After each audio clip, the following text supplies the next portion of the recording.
오늘 말씀은 요한일서 2장 12절부터 14절입니다. 요한일서 2장 12절부터 14절입니다. 앞에 성경 구절이 나와 있으니까 우리 한번 같이 읽도록 하겠습니다. 시작. 자녀들아, 내가 너희에게 쓴 것은 요한일서 2장 12절 14절.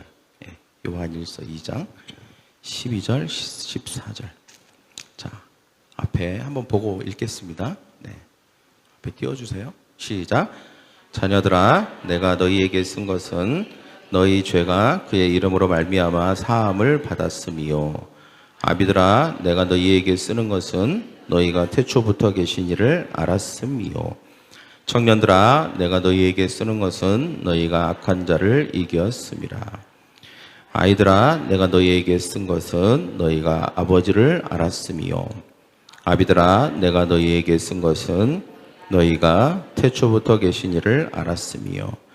청년들아, 내가 너희에게 쓴 것은 너희가 강하고 하나님의 말씀이 너희 안에 거하시며 너희가 흉악한 자를 이겼음이라. 아멘. 기도하겠습니다. 사랑의 주님, 우리가 주님의 말씀을 들을 것입니다. 볼 것입니다. 주님 말씀하시고 깨닫게 하시고 그 말씀을 적용해서 승리하는 그 하나님의 축복이 우리의 삶에 넘치는 우리 모두가 되게 하여 주시옵소서. 감사하며 예수님의 이름으로 기도합니다. 아멘. 오늘 말씀 제목은 성도만 누리는 큰 축복입니다. 저를 따라해볼까요? 성도만 누리는 큰 축복. 누구나 다 축복 좋아하죠. 또 우리가 축복이라고 할 때는 각기 처해 있는 상황이나 또 어떤 가치관에 따라서 또 축복이 내용이 달라지는 경우도 있습니다. 우리가 흔히 이 세상에서 세상 가치와 기준으로 봤을 때 축복이라 함은 당연히 소원이 성취되고 문제가 해결되는 것이라고 생각하겠죠. 그러나 우리 성도는 거기 그 수준에 머물러 있지 않습니다. 그보다도 더 큰 축복이 있습니다. 할렐루야. 오늘 이 말씀을 통해서 성도만이 누릴 수 있는, 예수를 믿어야만 우리가 받을 수 있는 큰 축복. 사실 이 축복으로 말미암아서 다른 축복도 다 파생되고 일어나는 것입니다. 그래서 이 큰 축복에 대해서 우리가 나눌 것인데, 특별히 오늘 말씀을 보면 매우 특이한 말씀이죠. 그죠? 여러 가지 표현 방법이 있는데 오늘 말씀은 반복을 통한 메시지 강조법입니다. 자녀들아, 아비들아, 청년들아. 근데 그 뒤에 14절에도 또 자녀들아, 아비들아, 청년들아. 이런 식으로 반복과 반복을 통해서 이것을 강조하는 그런 어법을 쓰는 그런 말씀이라고 할 수 있습니다. 이 말씀을 보면 청년에 대해서 하는 말씀인가 보다. 청년들은 이 말씀을 청년에 대한 말씀으로 들어야 되는구나.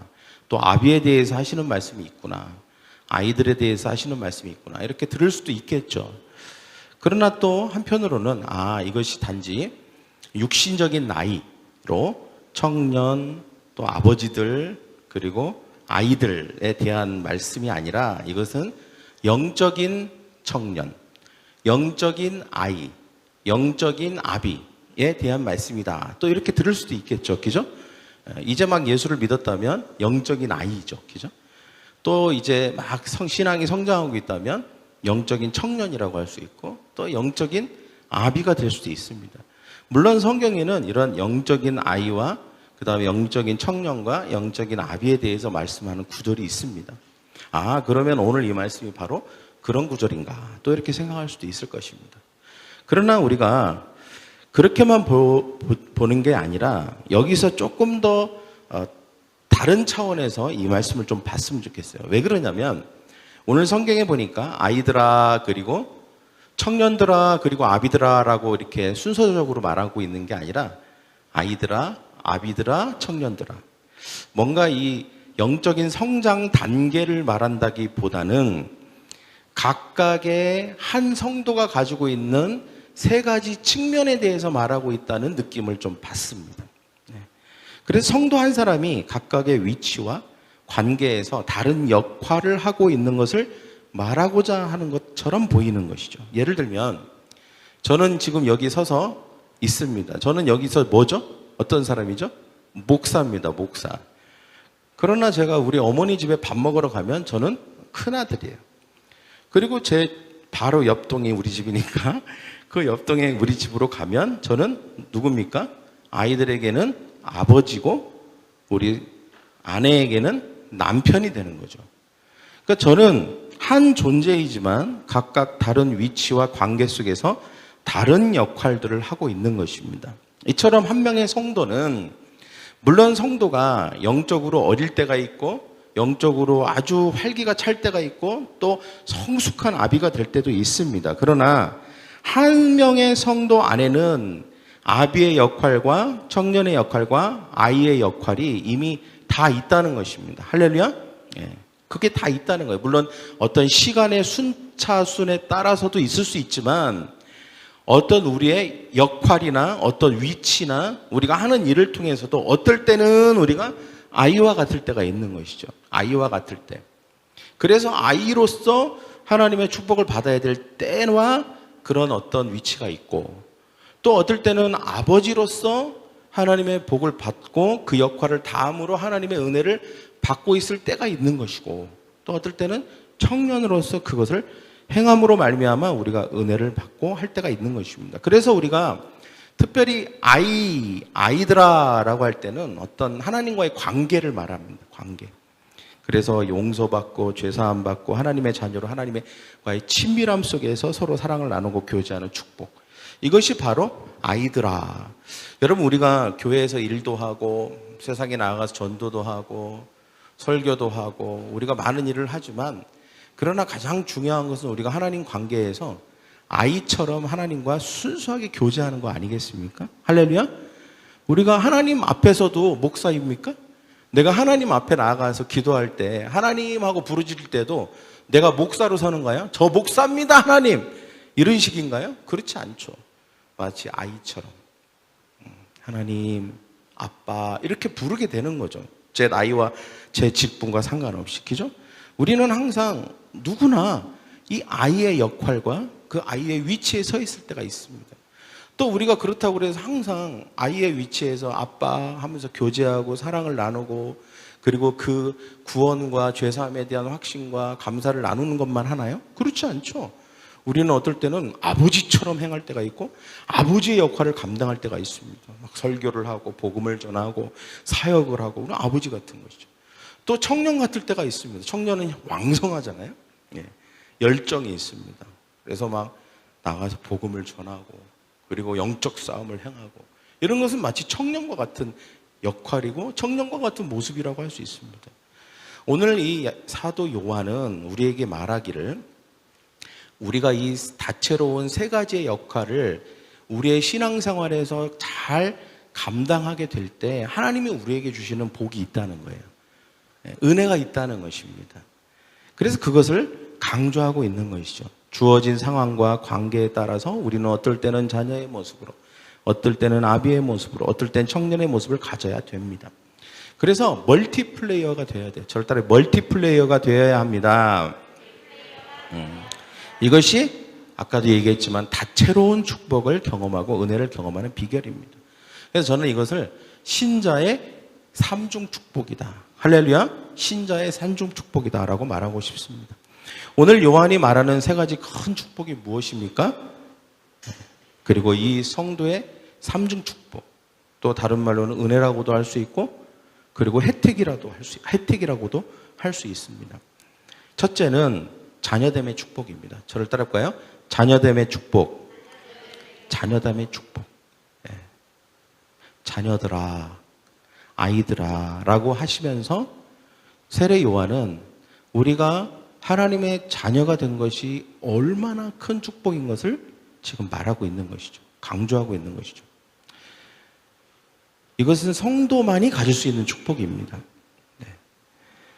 오늘 12절 말씀 같이 한번 다시 읽겠습니다. 시작. 자녀들아, 내가 너희에게 쓰는 것은 너희 죄가 그의 이름으로 말미암아 사함을 받았음이요. 근데 이 자녀들아, 이 자녀됨의 축복에는 전제가 있어요. 전제. 예. 그게 뭐냐면 죄사함입니다. 죄사함. 그래서 저는 이 축복을 두 가지로 좀 나누어서 보고 싶습니다. 하나는 죄사함의 축복. 이게 죄사함의 축복이 반드시 있어야만 그 다음에 자녀의 축복이 있습니다. 그래서 이 자녀의 축복은 죄사함의 축복을 전제로 하고 있다는 거예요. 여러분, 오늘 뒤에 무슨 말씀을 하고 있습니까? 너희 죄가 그의 이름으로 말미암아 사함을 받았음이요. 그러니까 우리가 예수님의 이름으로, 그러니까 예수님이 십자가에서 흘리신 피와 그 죽으심 때문에 그 대가로 말미암아 우리가 죄 사함을 받았고 용서를 받았기 때문에 그 다음에 오는 또 다른 혜택, 즉 자녀됨이라고 하는 축복을 받게 됐다라고 말하고 있는 것이죠. 여러분, 모든 인류는 아담으로부터 생명과 육신뿐만 아니라 죄도 물려받았습니다. 그래서 사람은 태어날 때부터 죄인입니다. 할렐루야. 우리가 아이들을 키워보면 그것을 너무나도 잘 알게 됩니다. 누가 가르쳐주지도 않았는데, 어디 학교에서 죄 짓는 법을 배우지도 않았는데 어쩜 그렇게 그런 걸 잘 하는지 모르겠어요. 애초에 우리 안에 죄의 DNA가 있다는 것을 반증하는 것입니다. 모든 사람은 태어날 때부터 죄성을 가지고 태어나요. 그러나 예수님은 달랐습니다. 예수님은 다릅니다. 그분은 우리와 똑같은 인간이 아니셨어요. 태어날 때부터 달랐죠. 그분은 인간의 DNA와 인간의 어떤 그런 것을 통해서 태어나신 분이 아닙니다. 성령으로 말미암아 잉태되셨죠. 그래서 죄인인 아담의 후손이 아니라 하나님의 아들로 인간의 몸을 입고 이 땅에 오신 하나님이십니다. 예수님은 사실 인간의 계보 안에 속하신 분이 아니에요. 느닷없이 인간의 계보 안으로 들어오신 분입니다. 그래서 예수님은 죄가 없으십니다. 할렐루야? 죄가 없으세요. 거룩하십니다. 의로우십니다. 죄인의 문제를 해결할 수 있는 분은 죄가 없는 분만 그것을 해결할 수 있는 거죠. 죄인이 죄의 문제를 해결할 수 있습니까? 똑같은 인간이라면 예수님은 우리의 죄의 문제를 해결할 수 없습니다. 그러나 예수님은 출생부터가 죄의 문제를 해결할 수 있는 자격을 가지고 태어나셨다는 것입니다. 그래서 예수님이 십자가에서 우리를 대신 죄의 형벌을 받으셔서 우리는 하나님으로부터 용서를 받고 사함을 받은 것입니다. 따라서 우리가 믿는 자, 예수님께서 하신 죄사함과 그 용서받음의 사역을 믿는 사람은 더 이상 죄로 인한 정죄함과 형벌이 없다는 것이죠. 당연히 지옥도 가지 않습니다. 우리가 죽어서 보좌 심판인 하늘법정에 갔을 때 성도가 지옥에 가는 판결을 만약에 받았다? 이것은 법적으로 부당한 것입니다. 있을 수가 없는 일이죠. 절대 불가능한 일입니다. 그래서 우리가 예수를 믿어야 하는 거예요. 우리가 예수를 믿어야 되는 이유 바로 이것 때문입니다. 할렐루야. 예수 그리스도로 말미암아 죄 사함을 받을 수 있기 때문에 우리는 예수를 믿어야 되는 거예요. 우리가 예수를 믿어야 되는 여러 가지 이유들에 대해서 얘기합니다. 예수 믿으면 병이 나아요. 예수 믿으면 기적이 일어나요. 예수 믿으면 재정 문제가 해결돼요. 물론 이것도 하나님이 예수 그리스도를 통해서 우리에게 주시는 축복들이에요. 건강해져요. 가정이 화목해져요. 그러나 이거는 부수적입니다. 이거에 비하면 부수적인 거예요. 파생적인 것입니다. 진짜 우리가 예수를 믿어야 되는 결정적이고 유일한, 만약에 한 가지만 복을 받아야 된다라고 말한다면 이겁니다. 이거. 예수님 때문에, 예수님의 십자가 때문에 예수님이 대신 피를 흘려주셔서 죽으셔서 우리가 죄사함을 받았다는 사실입니다. 할렐루야. 이게 복음이에요. 우리가 예수 믿는 이유인 것입니다. 또 다른 사람 보고 예수 믿으라고 해야 될 이유 중에 하나예요. 제일 중요한 이유죠. 제일 중요한 이유입니다. 예수 믿고 받은 가장 큰 축복 중에 축복입니다. 이것은 모든 복에 복이 되는, 모든 복에 우선하는 복, 이것이 바로 예수 믿고 죄사함을 받는 복입니다. 할렐루야. 죄사함을 받았다는 것은 구원을 받았다는 거예요. 구원의 축복, 죄사함의 축복, 이것이 최고의 축복인 줄 믿습니다. 할렐루야. 옆에 있는 사람에게 얘기합시다. 내가 받은 최고의 축복은 예수님 때문에 죄사함을 받은 것입니다. 구원을 받은 것입니다. 할렐루야. 그래서 나를 대신해서 십자가에서 피를 흘리시고 죽으셔서 죄를 사해 주심으로 생명을 얻게 하신 그 고마운 사랑을 받아들이라는 거예요. 받아들이라는 거예요.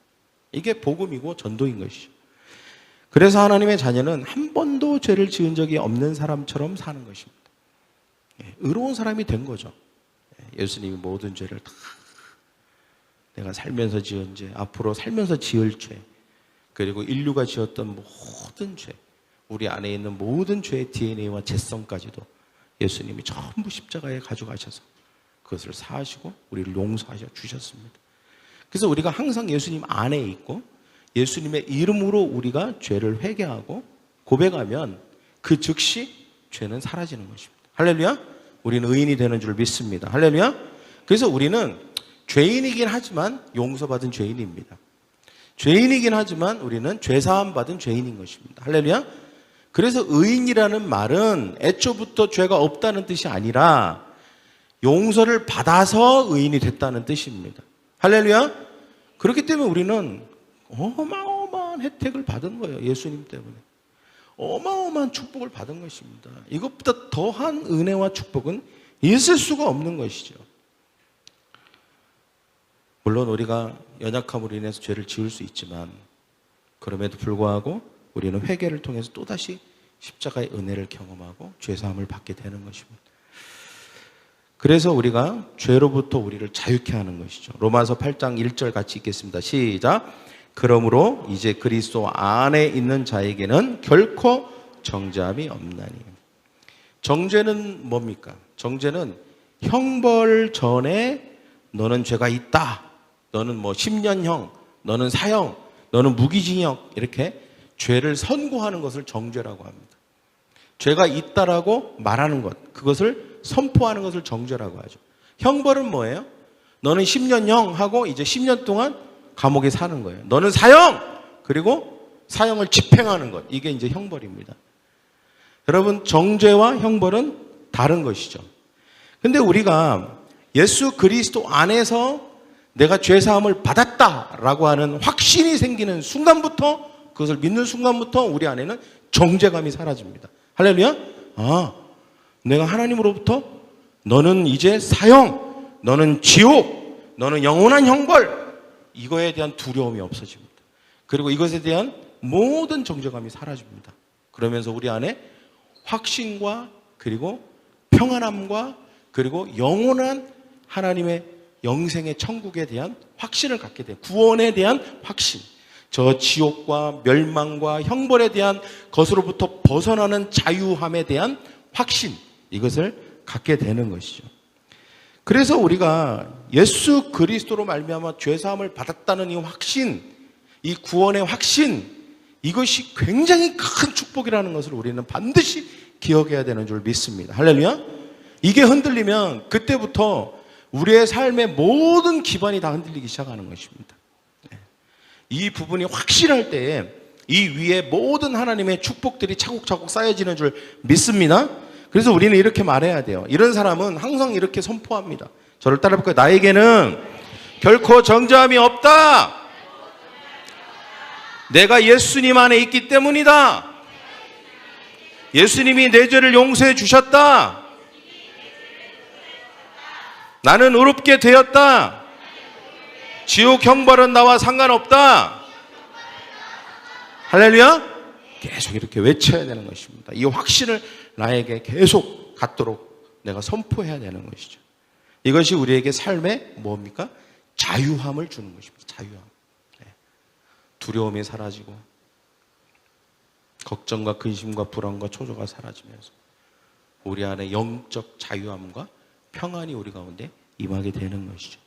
이 죄사함에 대한 확신, 그리고 이 용서의 확신, 그리고 이 구원의 확신, 이게 분명해야 자유함의 축복을 누리게 되는 것입니다. 근데 많은 경우 우리가 감정에 따라서 어떤 환경의 좋고 나쁨에 따라서 일이 잘 되고 잘 안 됨에 따라서 이게 막 흔들릴 때가 있죠. 여러분, 이거는 흔들리면 안 되는 거예요. 다른 건 흔들려도 괜찮습니다. 근데 구원의 확신이 막 흔들려. 죄사함에 대한 확신이 흔들려. 이거는 큰 문제인 것이죠. 이것은 세상에서 얻을 수 있는 그런 축복과는 차원이 다릅니다. 이거는 하나님이 우리에게 특별하게 주시는 은혜고 특별하게 주시는 축복입니다. 여러분 이것만큼은 꼭 붙들고 확신 가운데 거하는 저와 여러분이 되기를 축원합니다. 이것을 믿는 자만 받는 축복과 은혜가 분명히 있습니다. 분명히 있다는 것이죠. 여러분 우리가 진리를 알지니 진리가 너희를 자유케 하리라고 그랬습니다. 진리가 뭡니까? 예수께서 내 대신 죽으셨다. 이것이 진리입니다. 이 진리가 나를 자유케 하는 것이죠. 죄에서 자유를 얻은 사람이 가장 강한 사람인 줄 믿습니다. 할렐루야. 이 은혜를, 이 축복을 날마다 감사하기를 축복합니다. 12절 말씀 다시 한번 읽겠습니다. 시작. 자녀들아 내가 너희에게 쓰는 것은 너희 죄가 그의 이름으로 말미암아 사함을 받았으며. 얼마나 이게 어마어마한 이야기입니까? 이것을 믿는 사람이 세례를 받는 것이고, 이런 사람이 주님의 일을 할 수 있는 것이고, 이런 사람이 하나님 나라에서 자기 몫을 해낼 수가 있는 것입니다. 근데 자기 정죄에서 벗어나지 못하는 사람, 이 정죄감을 구원과 죄사함의 확신으로 해결하지 못한, 그래서 내가 죄사함을 받았다는 이 사실을, 이 놀라운 은혜를 확신하지 못하는 사람은 결코 하나님 앞에 유용하게 쓰임받을 수 없는 것이죠. 여러분 죄사함의 은혜는 엄청난 축복인 줄 믿습니다. 할렐루야. 다시 한번, 나는 죄사함의 축복을 받았습니다. 저는 사실 모태신앙이지만 이 확신과 구원의 확신이 없는 상태로 신앙생활을 아주 오랫동안 했습니다. 교회를 다니고 예배를 드리고 헌금을 내고 교회 안에서 회장도 했어요. 저는 중고등부 때 회장도 했어요. 그런데 이 확신을 갖기까지는 시간이 걸렸어요. 내가 부모님을 따라서 교회를 가는 순간 이것이 자동적으로 이런 확신을 갖게 된 게 아닙니다. 저는 생각해 보니까 너무 감사해요. 왜냐? 내가 만약 오랫동안 교회를 다니고 모태신앙이었지만 이 구원의 죄사함의 확신과 구원의 확신을 내가 못 가졌더라면 어떻게 됐을까? 나는 어쩌면 그냥 종교인으로 있거나 아니면 그마저도 못했지 않을까 이런 생각을 하게 돼요. 근데 지나고 보니까 이게 특별한 은혜라는 걸 깨닫게 됐어요. 아, 내가 다른 축복도 하나님으로부터 받은 여러 가지 축복들이 많이 있지만 내가 죄인이라는 것을 깨닫고 예수님을 통해서만 내 죄를 해결을 받을 수 있고 예수님이 십자가에 달려 죽으심으로 내 죄가 해결됐다 라고 하는 사실이 딱 깨달아지면서 그게 믿어지는 순간이 있었거든요. 저를 보세요, 여러분. 그게 믿어지는 순간이 있었어요. 그게 제 인생에서 가장 중대한 순간이에요. 근데 생각해 보니까 제가 무슨 노력을 하거나 제가 똑똑하거나 아니면 제가 이것을 위해서 뭐 공부를 했거나 그런 게 아니에요. 하나님이 특별한 은혜를 주셨어요. 물론 그 하나님이 특별한 은혜를 주시기까지는 부모님의 기도, 주변 사람들의 기도, 그리고 주변 사람들의 도움과 하나님의 그 특별한 은혜가 저에게 임했기 때문에 가능했던 거죠. 그러나 그게 당연한 게 아니라는 거죠. 당연한 게 아니라는 거예요. 제가 생각해요. 아, 이건 당연한 게 아니구나. 할렐루야? 당연한 게 아니에요, 이거는. 왜 그래요? 당연한 거라면 모든 사람이 다 받는 거죠. 그러나 어떤 사람은 죄사함의 확신과 구원의 확신이 있는 반면에 그렇지 못한 경우도 있다는 거예요. 이게 절대 당연한 게 아니구나 라고 하는 사실을 깨닫게 됐어요. 그때 더 감사한 거예요. 더 은혜가 되고 이 엄청난 축복, 이 축복을 받았구나. 제가 왜 이 말씀을 드리냐면 여러분 부모님들 절대로 아이들이 어렸을 때부터 교회 나오고 부모님을 따라 교회 가고 교회에서 이런저런 사역을 한다고 죄사함의 확신과 구원의 확신이 있다라고 안심하면 안 돼요. 할렐루야? 안심하면 안 돼요. 끊임없이 점검하고 기도하고 그리고 그 확신을 잃어버리지 않도록 도와주고 또 교회가 물론 그 교회 안에서 그 일을 행할 수 있죠. 그래서 우리가 항상 이게 가장 중요하다는 사실을 알아야 돼요. 많은 경우에 다른 거에 신경 쓰느라고 너 공부해야 돼, 학원 가야 돼, 영어는 잘해야 돼, 이 정도 스펙은 쌓아야 돼, 또는 교회에서 이런저런 사역을 해야 돼, 뭐 하면서 이런 거 저런 거 신경 쓰느라고 가장 중대한 걸 놓칠 수 있거든요. 중대한 거, 가장 중요한 게 뭐예요? 죄사함을 받았다는 확신, 내가 구원 받았다는 확신, 예수님이 그 모든 죄를 사해 주셔서 나는 이제 용서받은 의인이라는 그 확신. 이거는 진짜 꼭 가져야 되는 건데, 이게 제대로 형성이 안 돼 있고 그게 제대로 확신이 없는 상태로 그냥 시간을 흘려보내고 있다는 것은 가장 중요한 건 놓치고 그렇지 않은 부수적이 중요하지 않은 것들만 붙들고 있을 수 있다는 거예요.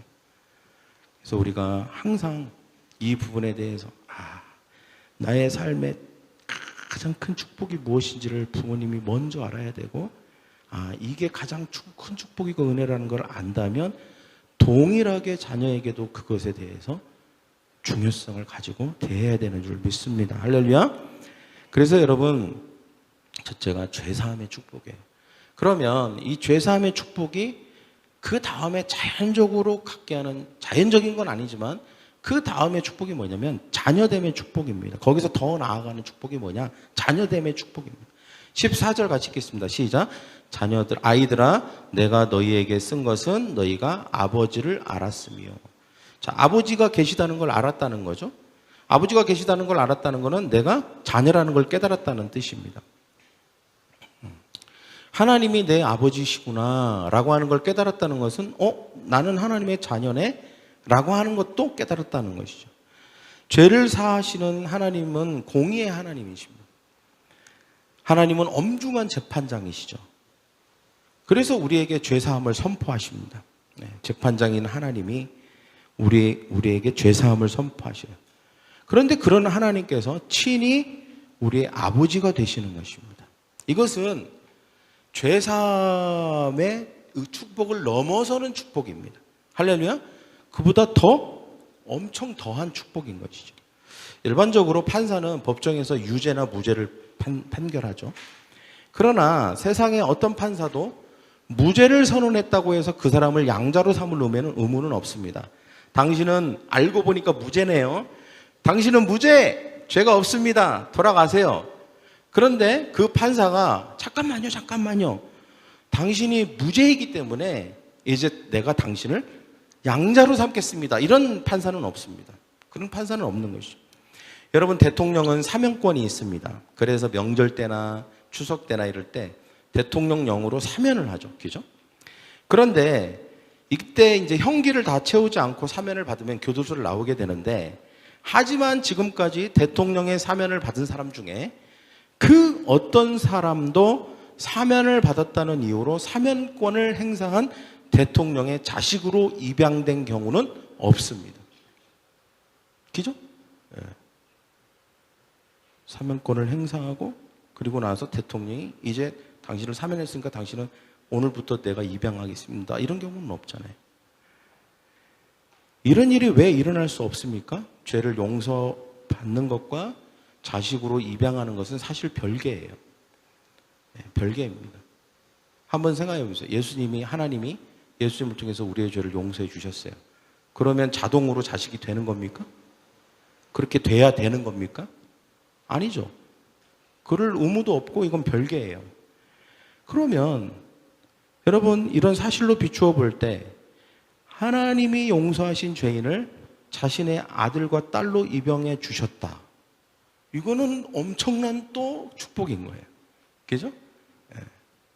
그냥 죄만 용서해 주신 게 아니라 그 죄를 용서해 주시고 그 사람을 자신의 아들로 입적하고 입양해 주셨다는 거예요. 자신의 아들로 삼아 주셨다. 이거는 또 어마어마한 차원의 축복 아닙니까? 네. 놀라운 축복인 것이죠. 여러분, 우리 의인은 용서받은 죄인이죠. 근데 거기서 끝나는 게 아니라 하나님의 자녀까지 되게 하신 것입니다. 하나님이 우리의 아빠, 아버지가 되신 것이죠. 하나님은 우리의 죄를 용서하실 뿐만 아니라 거기서 더 큰 은혜를 베푸시는데, 그게 바로 죄인이었던 우리를 의인으로 만드시고 그 다음에 우리를 자녀로까지 삼으신 것입니다. 할렐루야. 그래서 우리는 자녀됨의 축복을 받은 것입니다. 죄사함의 축복, 그리고 자녀됨의 축복. 이 엄청난 축복을 아이들아 라고 하면서 이 세례 요한이 지금 강조하고 있는 거예요. 너네가 지금 무슨 복을 받았는지 아냐. 이 어마어마한 축복, 죄사함과 자녀됨의 이 축복을 받았다라고 강조하고 있는 것입니다. 여러분, 하나님의 사랑이 크다는 게 무엇을 말하는 걸까요? 그것은 죄를 용서해 주셨다는 것을 말하는 것이고, 거기서 더 나아가서 우리를 자녀로 삼았다는 것을 말하는 것입니다. 이게 바로 하나님의 사랑이 크다라고 하는 의미입니다. 여러분, 이게 안 믿어진다. 기도해야 됩니다. 이게 믿어지니? 안 믿어져, 엄마. 기도해 줘야 됩니다. 할렐루야. 믿어지는 은혜를 달라고 기도해야 됩니다. 믿어지는 은혜를 달라고.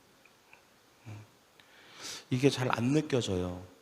그리고 이 확신이 어떨 때는 들었다가 어떨 때는 안 들었다가, 뭐 좋은 일이 있고 막 신앙생활 잘할 때는 이 확신이 안 흔들리다가 어떨 때는 막 흔들려서 내가 죄사함을 받았는지 구원을 받았는지 내가 하나님의 자녀가 맞는지 잘 모르겠어요 라고 할 때, 여러분, 하나님의 은혜가 필요합니다. 할렐루야.